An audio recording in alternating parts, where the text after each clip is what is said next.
ठीक भैया हाँ हो बढ़िया हाल है।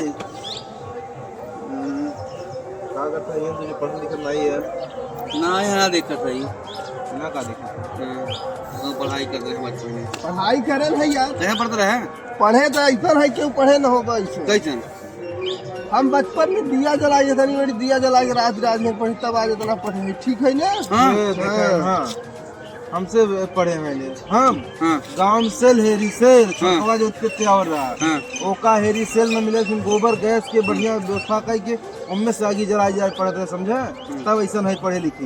हो गया हाँ हम कहे पढ़े क्यों मालूम बा हाँ क्यों नहीं मालूम बा। नहीं हम पहले बचपन में अगरबत्ती जला के अगर 32 को पढ़ाई होते हैं?